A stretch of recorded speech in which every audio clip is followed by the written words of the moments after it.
Haleluya, puji Tuhan. Salam damai sejahtera di dalam cinta kasih daripada Bapa kita Tuhan Yesus Kristus. Dia ajaib, dia dahsyat, dia luar biasa, Yesus yang layak kita sanjung tinggi. Hatanya oleh rahmat dan anugerah Tuhan, kita diizinkan memasuki di hari yang kedua, Senin pagi hari ini di bulan September, tanggal 2 September 2024. Ini semua karena anugerah Tuhan, semua karena kasihnya Tuhan yang masih percaya kepada kita. Selamat tinggal bulan Agustus, selamat tinggal bulan Juli, Juni, dan seterusnya. Kita sudah memasuki di bulan ke-9. Berarti kita hanya 3 bulan lagi di tahun 2024. Setelah itu kita memasuki tahun yang baru. Itu biar makin hari kita memakin dewasa, makin lebih dalam dengan Tuhan. Tinggikan Yesus, tempatkan Tuhan di atas segala-galanya. Saya Pastor Yakub Rahman akan menyanyikan pujian di dalam buku Tabernakel Glory nomor 664. Yesus disanjung tinggi, sebanyak Dia yang layak kita puji dan sembah. Karena nanti kita baca firman Tuhan pada pagi hari ini, Hakim-Hakim pasal 11 ayat 29 sampai 40 tentang Nafsar Yeftah minta sama Tuhan supaya Tuhan berikan kemenangan. Yesus disanjung tinggi, Dia yang layak kita sembah. Yesus disanjung, Yesus disanjung, Yesus disanjung tinggi. Amin, haleluya. Malaikat puji Dia, umatnya sembah Dia, Rajaku disanjung tinggi. Amin. Hanya Yesus yang layak kita sanjung. Yesus disanjung, Yesus disanjung, Yesus disanjung tinggi. Amin, haleluya. Malaikat puji Dia, umatnya sembah Dia, Rajaku disanjung tinggi. Amin, haleluya. Dalam Injil Matius pasal 28 ayat 18, demikian firman Tuhan. Yesus mendekati mereka dan berkata, kepadaku telah diberikan segala kuasa di surga dan di bumi. Segala kemuliaan dan keagungan hanya bagi nama Tuhan Yesus Kristus. Maha besar, maha mulia, ya Tuhan, punya mula kebesaran dan kejayaan, kehormatan, kemakmuran dan keagungan. Amin, haleluya. Dia segala-galanya yang ada di langit dan di bumi. Ya Tuhan, punya mula kerajaan, dan Kau yang tertinggi itu melebihi segala-galanya sebagai kepala.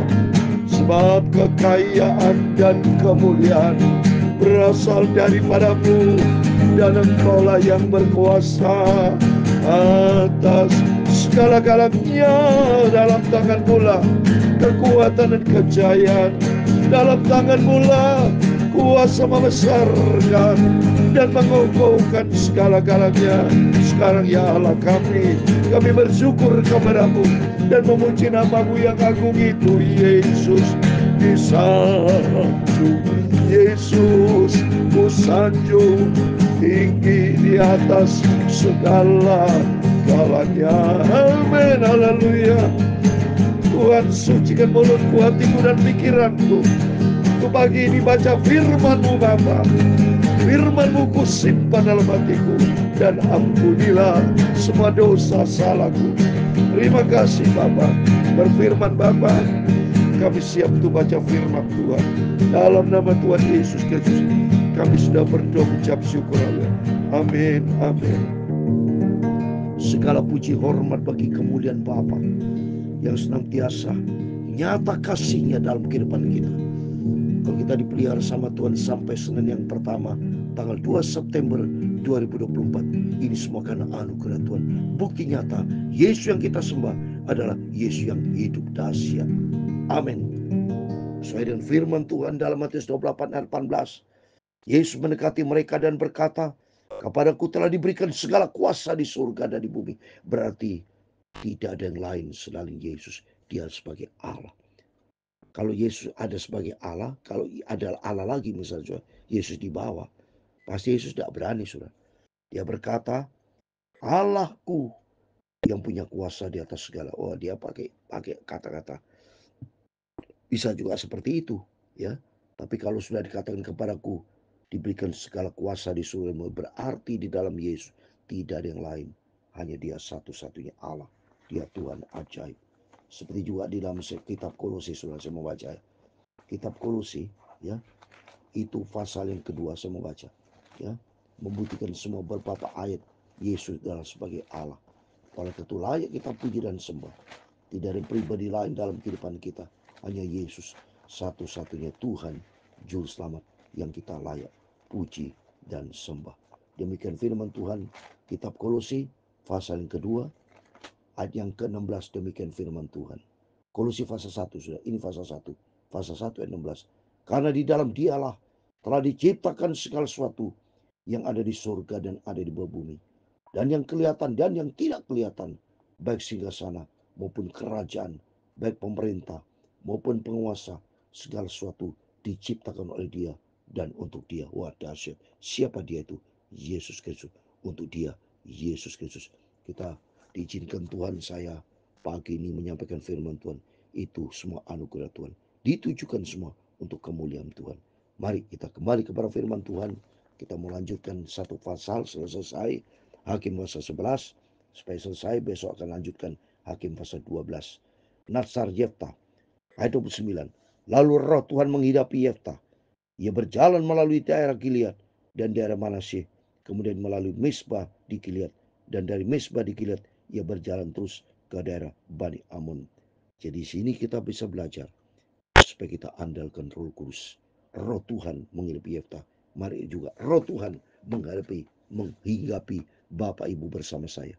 Biar Roh Kudus kan tuntun dalam setiap rumah tangga kita, dalam setiap pelayanan, dalam pekerjaan apapun juga. Minta pimpin Roh Kudus.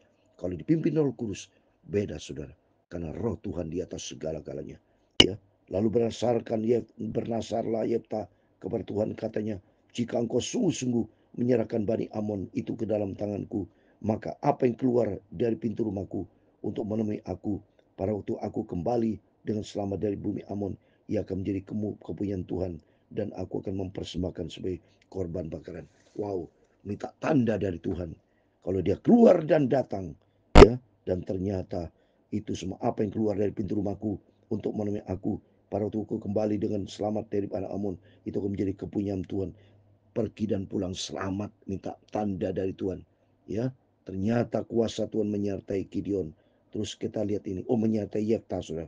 Yefta ayat 32. Kemudian Yefta berjalan terus untuk berperang melawan Bani Amon, dan Tuhan menyerahkan mereka ke dalam tangannya. Ada penyertaan Tuhan. Penting nih, saudara, ya. Apapun pergumulan kita hadapi, betapa pentingnya kalau Tuhan menyertai kita. Kalau Tuhan menyertai Yefta, ada kemenangan. Kalau Tuhan menyertai kita, ada kemenangan. Terus berikut 33, yang menimbulkan kekalahan yang amat besar di antara mereka, mulai dari Arus sampai dekat Minit, 20 kota banyaknya, dan sampai ke Abel Kerenam, sehingga Bani Amon ditundukkan di depan Onsal. Bani Amon hancur kalah melalui hambanya Yefta. Karena saya katakan tadi, mari setiap pergumulan datang serahkan kepada Tuhan. Dia sanggup melakukan segala sesuatu, dan bagi Tuhan tidak perkara mustahil. Ya, terus selanjutnya ketika Yefta pulang ke Misbah ke rumahnya, tampaklah anaknya perempuan keluar menyongsong dia dengan memukul rebana serta menari-nari. Dialah anak yang tunggal, selain daripada dia tidak ada anak laki-laki atau perempuan. Jadi putri Yefta, dia merasa sukacita, dia ambil rebana, dia memuji nama Tuhan, mengagungkan Tuhan, membuktikan bahwa hanya yang dipakai Tuhan sudah berhasil. Itu Yefta. Dan demikian juga menjadi gambaran kita. Mari anak-anak kita semua didik untuk hidup di dalam kebenaran firman Tuhan, supaya mereka memujiakan Tuhan, ambil bagian dalam pelayanan. Sebab apa yang dikerjakan untuk Tuhan Yesus tidak sia-sia. Ada upah besar di surga. Ayat 35. Demi dilihatnya dia, dikoyakkannya bajunya sambil berkata, hai anakku, engkau membuat hatiku hancur luluh, dan kau yang mencelakan aku. Aku telah membuka mulutku bernasar kepada Tuhan, dan tidak dapat aku mundur. Ya kan, Yefta sudah bernasar kepada Tuhan. Tidak boleh diganti lagi, harus dipenuhi komitmen. Tapi jawabnya kepadanya, Bapa, jika engkau telah membuka mulutmu bernasar kepada Tuhan, maka perbuatlah kepadaku sesuai dengan nasihat yang kau ucapkan itu, karena Tuhan mengadakan bagimu pembalasan terhadap musuhmu, yakni Bani Amun. Amin. Mari kita musrahkan semua ke dalam tangan Tuhan. Ya, kalau kita sudah bernasar harus dipenuhi. Seperti saya bernasar pada waktu tahun 2020.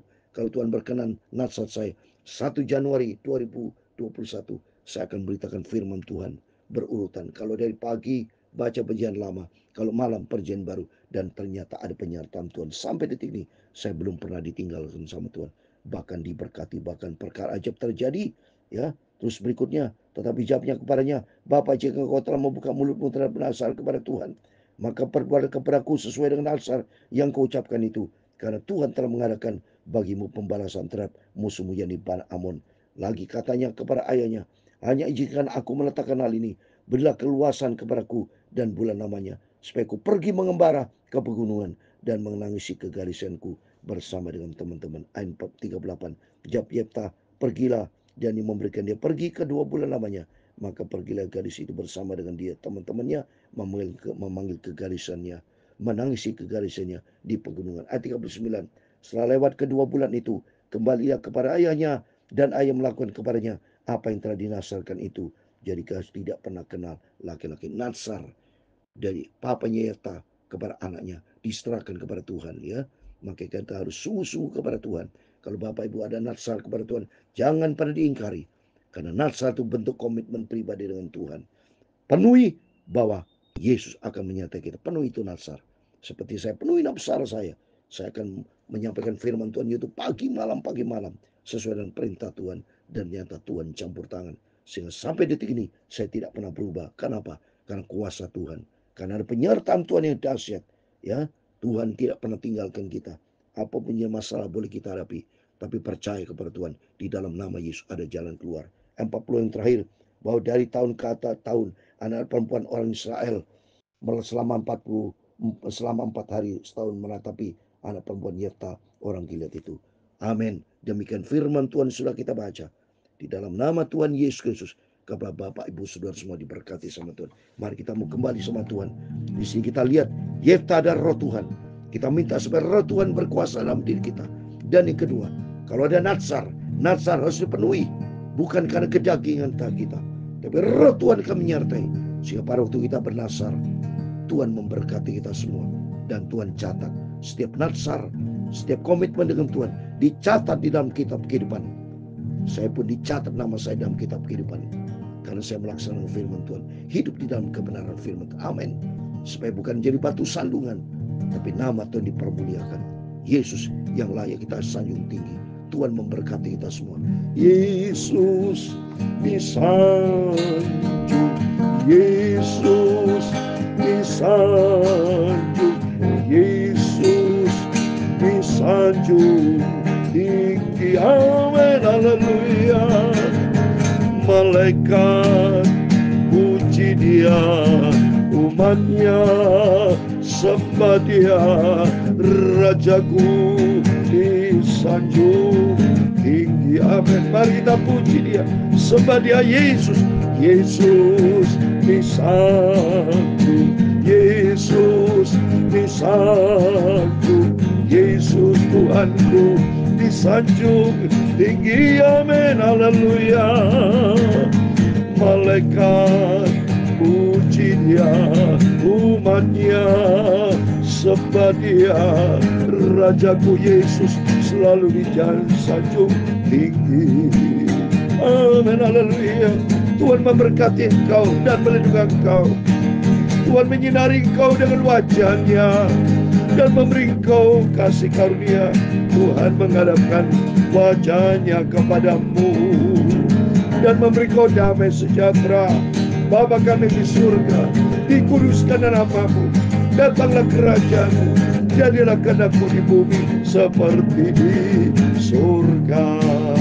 Berikan kami pada hari ini makanan kami yang secukupnya, dan ampunilah kami akan kesalahan kami, seperti kami juga mengampuni orang bersalah kepada kami. Dan janganlah membawa kami ke dalam pencobaan, Tapi lepaskanlah kami daripada jahat, karena Engkaulah yang mempunyai kerajaan dan kuasa dan kemuliaan sampai selama-lamanya. Amin.